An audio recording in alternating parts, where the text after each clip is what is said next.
Hey, what is up, guys? Welcome back to a brand new video on the goddamn internet.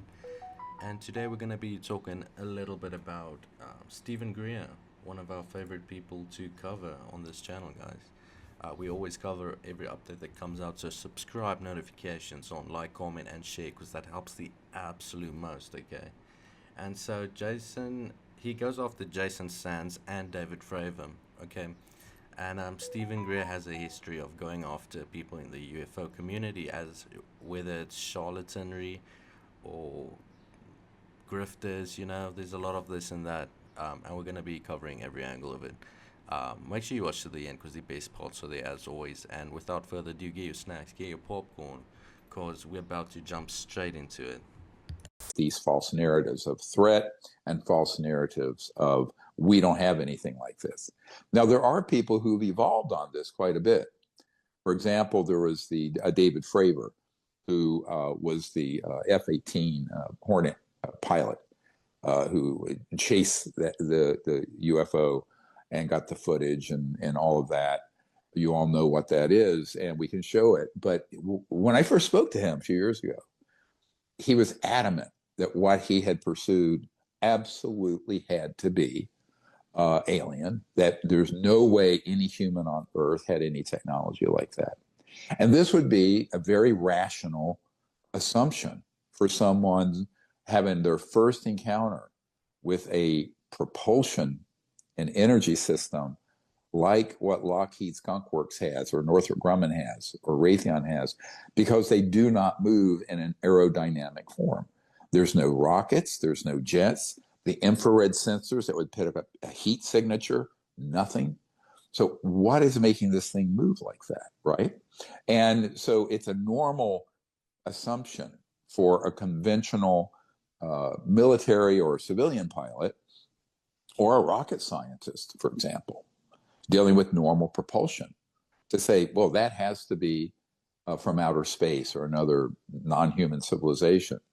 And that is where you make your big mistake. Now, David Fravor has looked into this and has had, I said years ago to him, that was from the Lockheed Skunk Works. He has since admitted that someone from Lockheed has confirmed to him directly that that was one of theirs. So that is very good evolution, but it takes a while. The problem is, I don't know if we have time for people to spend 2, 3, 4, 5 years wrapping their minds around this, because I think we're on a fast track where all this is going to come out.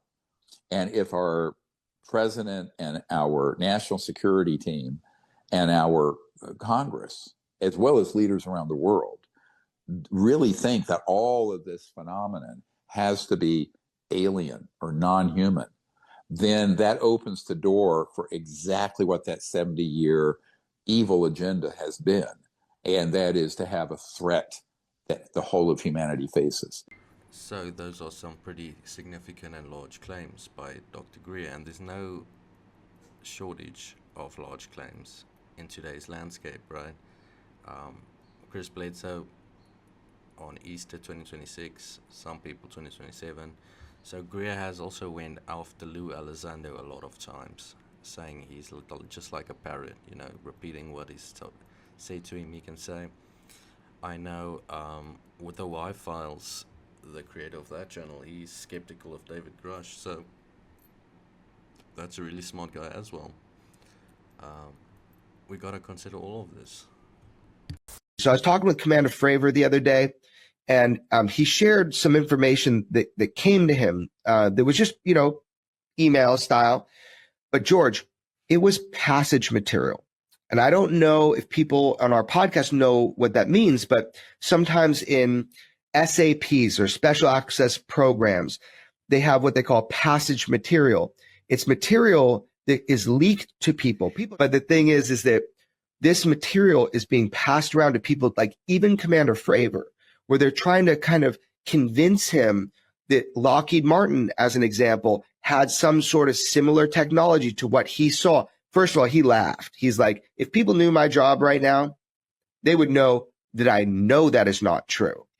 So it was just, he said it to me as like an alert. Have you seen this before? And I said, I have.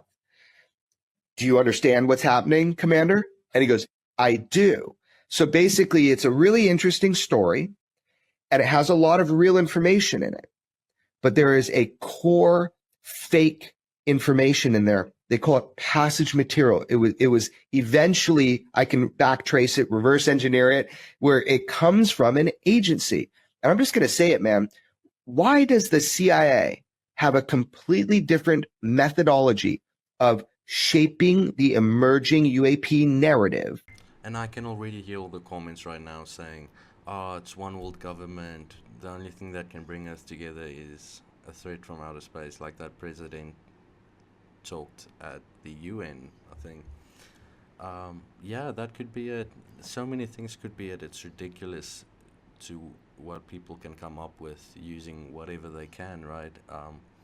There's a declassified project or idea project, Bluebeam, that was this.